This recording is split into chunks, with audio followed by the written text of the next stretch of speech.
So a few people have asked how the carriage works on the homemade tower. There's the carriage there. It's about 1.5 meters long. Then there's an extension pole that goes up to the antenna. So having a look, we'll come around and have a quick demo. So very hard to do this one-handed. The carriage works. It's a small pole with a sleeve around the outside. So on the ground here, just imagine these two. That's the center pole here, and then you've got this other pole that slips around the outside of it, and it just slides up and down like that around the pole of it. These are obviously, the thicknesses are wrong, but it's just to give you a demo on how the sleeve works. So it's operated off this winch here, which is a 3-stage winch, 3 ratios. Comes up, it goes up to a wheel at the very top, a sheave at the very top, and then comes down. The idea is keep the cable off the pole.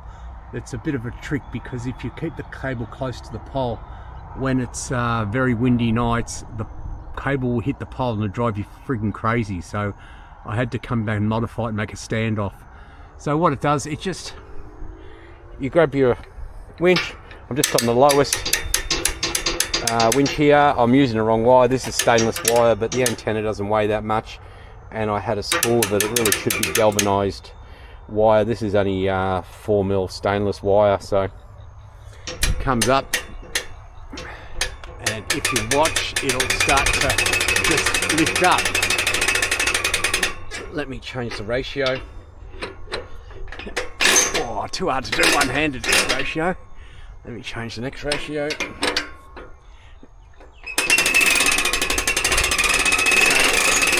See, it just cranks up. So there's an extension mast up there. The mast is probably a couple of meters past the top of the carriage. Then you've got a bearing holder up there. Then you've got the mast coming down to the rotator. So nothing elaborate, just all pretty straightforward. This isn't the greatest winch. Just got to be careful it doesn't free run on you. They're a bit of a bugger, but that's how it's done. And to let it down, you've just got to, too hard to do one-handed, disengage that, and then let it down, and she comes down. Good luck. Well, have a crack. Sorry about the filming, it's very hard to do one hand. Have a crack, and it's not that hard. All pretty simple.